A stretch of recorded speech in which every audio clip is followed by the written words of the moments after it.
Do I think about sex? Absolutely. Can I not wait until the day that I get married so I can have sex? 1000%. Well, hello you guys. I'm back with another video. And in today's video, we're getting really personal, okay? The name of my channel is called The Word Wide Open, and it's because I'm living my life out loud, wide open, transparent, as transparently as possible, so that, you know, other people can encounter Jesus Christ. So here I am. If you're new here, you can go ahead and subscribe. You can like the video. It really helps me out. But let's get into my abstinence journey. Just to start this off, I just want to say I am not a virgin, okay? Not even close. And I think it's important to say, I have many friends who are virgins. Shout out to y'all. Like, legit shout out to y'all. I have friends who have legit just stayed on the right path as far as like they're presenting their body to the Lord.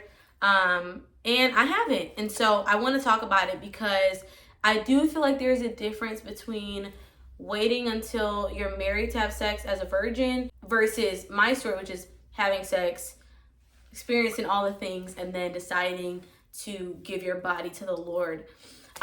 So that's the perspective why can I not talk today? That's the perspective I'm coming from in this video. So yes. So just to give you guys a little history, I have been a Christian my whole life. I grew up in church. I grew up in the choir and praise dancing. I did step. I did all the things, and I knew the Lord. I knew about the Bible. I knew everything the Bible said. And honestly, I had a conviction about not having sex until I married really young, actually. I can remember when I was in 6th grade, me and two of my friends were having a conversation about this thing in 6th grade, no cap. Out of the three of us, one of us is still to this day virgin, is still living her life for Jesus. And it's just so funny that this was even a conversation we were having when we were like 12 years old. And so it was definitely a conviction for me early, but like I knew it was the right thing and I knew it was the right path, but I can't even say that I really ever saw myself necessarily legit like waiting until I was married to have sex. But it wasn't like, oh, this is in the Bible and I don't care. Like, I did care about it a lot, actually. And it was something that I was really convicted about. And I remember I was really innocent. I never had a boyfriend or anything like that until 7th grade. And in 7th grade, I had my first boyfriend. And just from that relationship, and it was in middle school that I had my first sexual experiences. It's just really, really young. The first time I ever did anything with a guy was 13. So like craziness. And nobody knew about it. I didn't tell anybody about it until years later. And I remember in middle school there being this war of like, okay, I've started doing things with guys, but also I know it's not right. I know that I don't have to keep living like this. And so honestly, I would go through like these like phases where I wouldn't do anything for a while. I'd be like in my Bible. Like I remember like the summer between 7th and 8th grade, in my word, you guys, like in my word. I remember this girl had come to my church, the church I grew up in, and talked to, she was waiting until she was married. She was a virgin and she was a young adult. And she came, and I remember her saying, just because you put your hand in the fire once doesn't mean you have to keep going back and getting burned. In other words, just because you've had these sexual experiences, just because you've had sex or come close or whatever sin you found yourself in, like, you don't have to keep going back to this fire and getting burned. And I can still remember her saying that, and it stuck with me. It resonated with me. And like I said, I would just go through these, I would just flip-flop. Like one minute I was just like, I want to honor the Lord with my body. Like, I know this is important. And the next minute I just feel like, it's fine. Who cares? I'm never going to be able to live up to that standard, right? So I got to high school, and here's the thing, you guys.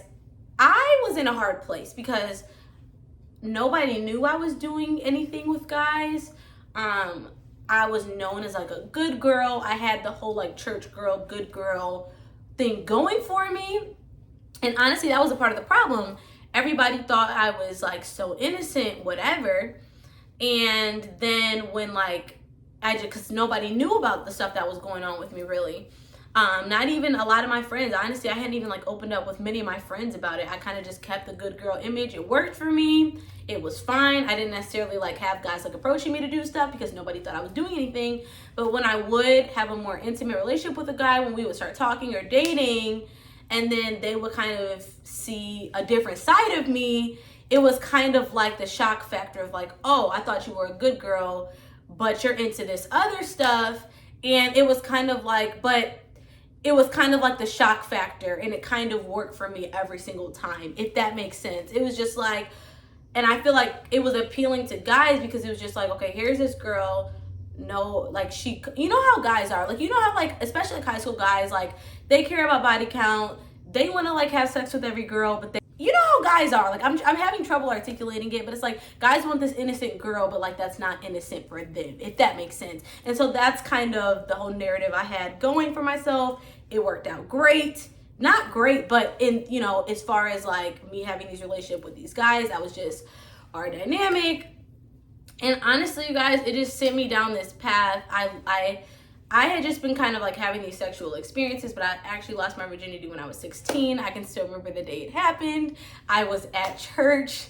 I was singing the same day.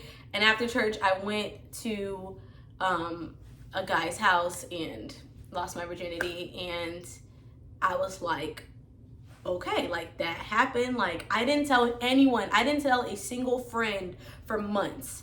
And after a few months went by, I told one person. I told one person the day it happened. But besides that, I didn't tell any friends for months. I didn't want anybody to know. And so at that point, it became, there were so many layers to this, you guys. It was just like, okay, I know I'm not supposed to be doing this. And I have to keep this good girl image. And also, like, I do know Jesus, and like I am convicted, like this is wrong.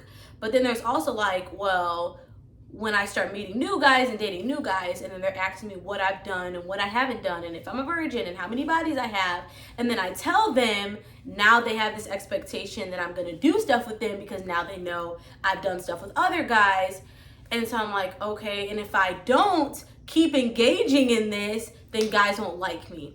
And so that led me down a path of like low self-esteem. And honestly, I didn't even realize that I had low self-esteem in high school until like I got to college. Like I didn't know that this whole thing I was going through in high school was low self-esteem, but you guys, it was low self-esteem. Like I didn't know I had low self-esteem because I never thought I was ugly. I always thought I was a pretty girl, but I thought that my worth was in my body. Like I legitimately got to the point where I thought my worth was in my body. I can remember like sending nudes to like a guy that like was rejecting me so that he would talk to me. It got to the point where honestly it was sending me down like a really, really, really dark path.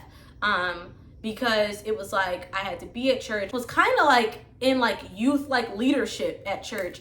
And so I'd be like, you know, doing stuff on Saturday night and then having to get up really early and go to church, and then like going to church acting like everything is fine, putting on the face, doing the church facade, feeling convicted like, oh my God, Lord, like I keep doing this, and then going back during the week hanging out with guys, having sex with guys, literally the whole thing. It was just really bad. And so it got to a point where, I won't say too much about this, but it actually is really important to my story.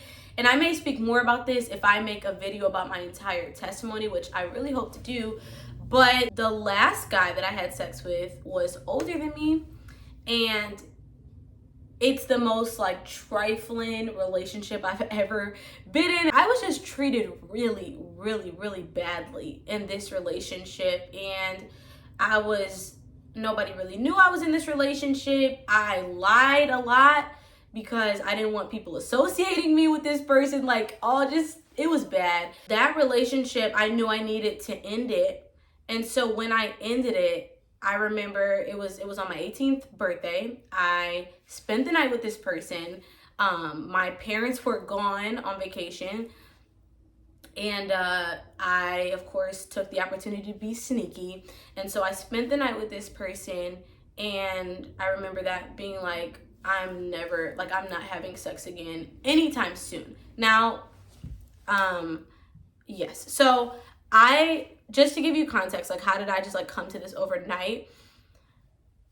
It was just like, I don't know. It's like when it was just like conviction got to the point where I could no longer ignore God's voice anymore. And like I said, I like reached rock bottom in this relationship. I was having anxiety attacks. I was having panic attacks. I felt really bad about myself. I was not being talked to respectfully in this relationship. Like, it was just not good. And of course, I'm having sex with this person all the while I feel all these things.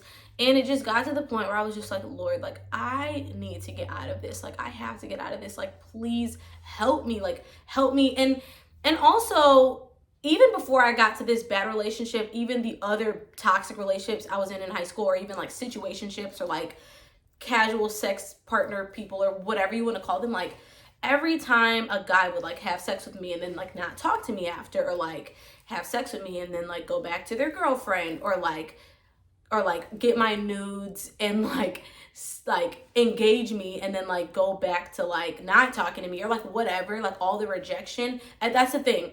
It was always me trying to use sex as a way to put a band-aid on all the rejection that I felt.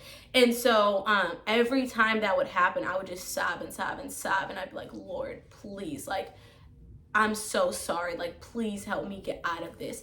I made a decision the day after my 18th birthday that I had sex the day after my 18th birthday. And I said, I'm not doing this anytime soon.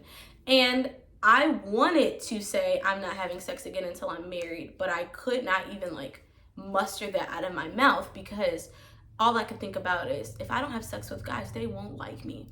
And can you like, oh my God, like when I think about that now, I'm like, that is so sad. That is so, like, honestly, it makes me want to cry, because I'm just like, you guys, like, I am so beautiful. I'm so smart. I have so much creativity. Like, like my mind, like I have so many like amazing ideas, and like I'm such like an emotionally like available person, and like I'm so compassionate and empathetic and all the things. And it's like, for me to ever think that the only thing that makes me worthy of like male attention is my body is so crazy. It's such like a lie of the enemy. Like, what the freaking heck? And now I look at myself and I'm like, what? Like, how is that even possible that I even thought that about myself? And so anyway, I couldn't bring myself to say that. And so I was just like, well, I'm just not gonna have sex for a while. I just want to be valued. I'm just gonna wait until I'm valued. I'm gonna wait. But deep inside, I really wanted to wait until I was married. And I had someone that I really look up to also make the decision that they were gonna wait until they were married, after they had their own slip ups. And when I saw the person that I look up to do that, I said in my heart, I couldn't say it out loud, but I was just like, I think I really want to wait. To be honest with you, it wasn't an overnight thing. It wasn't like I woke up one day and was just like, today I decided I'm gonna not have sex till I'm married. It was just like, I got to know the Lord so deeply. Like, when I was 18, oh, I feel a cry, Jesus.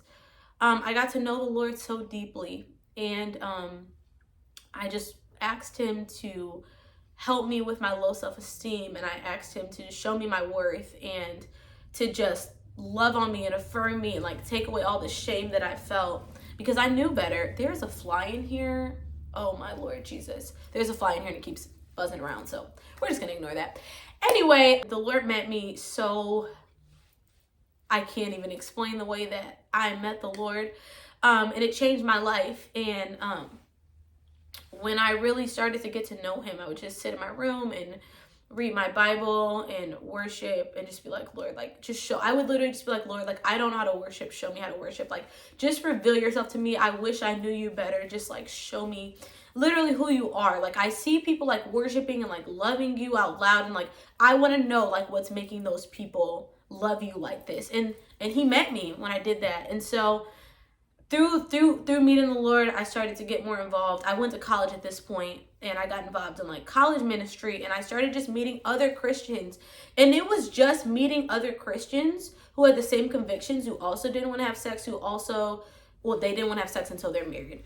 And they just wanted to just serve God on their campuses. And honestly, that changed everything for me. So it wasn't like one day I woke up like, I won't have sex until I'm married. It was like, I'm going to do my best to live for Jesus.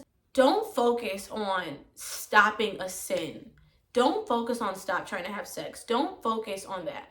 Focus on loving the Lord with all your heart. And literally, he changed my whole mind about myself and about my body and about my worth, literally. And he delivered me from I'm like legitimately crying at this point, like what is happening? He delivered me from low self-esteem. He put me around Christian people that shared my convictions, so I didn't feel like this outcast and like this weirdo person. And it changed my life. And so along this journey, I slipped up. I haven't had sex since the last time, like actual sex, like since like the last time, like I said, the day after my 18th birthday. But I definitely had some slip ups. I definitely had some very, very close encounters. Like I'm talking about, bruh, like where I've been like, wait. Okay, I know we're here. I know this is about to happen. I'm sorry. I'm so sorry. But let me go home. Like this is legit happened. Like, bruh, I've had some close encounters. Like some freaking close encounters. And thankfully, I was able to just get out of those jams. I'm sorry to all those guys that I put in those situations just because, like, I mean, you have a right to say no. You have a right to change your mind. Like, consent is important. Like, so I don't want to mince words, but I am sorry that I like kind of presented a situation to a guy that I didn't want to fulfill, if that makes sense. Just because it's really uncomfortable, because it's like we're here right now, we're cuddling, whatever is transpiring, and then all of a sudden I would just be like, okay, gotta go, because I didn't know how to set boundaries. Like I thought I could still just sit there and cuddle with guys. I thought I could sit there, lay in the bed with them and watch Netflix and not do anything, and that's not how this works. So I just encourage you to really set boundaries. I have so many boundaries. I have boundaries around what I watch, and I'm not trying to like put my convictions on anyone else. Like, I think you can watch whatever your heart desires. Like, that's between you and the Lord. But I know for me, like, even recently, and I've been on this abstinence journey. This just makes 5 years. It'll be my 5th year, because I was 18 when I started, and now I'm turning 23. So like almost exactly 5 years. I have boundaries like that I've even implemented in the last year. Like there are just certain shows I used to watch that are very, very sexual in nature, and I love like drug shows like Snowfall, Power, like all those things, but they're so sexually explicit. And I heard the Lord in the last year, like, turn that off. Like, no ma'am, just stop. And so it was really hard for me, but now it's just like, honestly, it's hard out here not having sex. Like, let's just keep it real. Like, do I wish that I was having sex? Absolutely. Think about sex? Absolutely. Can I not wait until the day that I get married so I can have sex? 1000%. I'm just being so honest. Like, I'm being so honest. But because I'm not in that situation, because I'm not married, and because my body belongs to the Lord, Jesus Christ gave his blood and gave his body for my body. It's literally the least I can do to give him my body. And so because of that, I have to be careful what I watch, because I'm already a regular human that craves sex. And if I'm constantly watching sexual shows, it's going to make me crave sex more and more and more, and not in a healthy way. And so that's just something I'm very mindful of. I like check like Netflix ratings. I mean, like Netflix, like maturity ratings before I watch something. And I know that sounds extreme. I'm not saying you have to do that. That's my personal conviction. Honestly, I don't even miss the shows that I used to watch anymore. I thought it was a huge deal when I felt the Lord first convicted me about it. And now I'm like, who freaking cares? I barely even watch TV. Like, I watch a lot of YouTube. I watch like amazing like Christian content creators, and I watch other people who are not Christian content creators, but I don't watch much like actual TV. So it's just, so there's no reason for me to be watching like sexual things. So I don't anymore. I watch a lot of vlogs. I watch a lot of just sit down videos like the one I'm doing right now. And I watch a lot of I listen to a lot of podcasts and I'm perfectly content. But anyway, I say that to say you have to know what your triggers are. And for me, that's a trigger for me.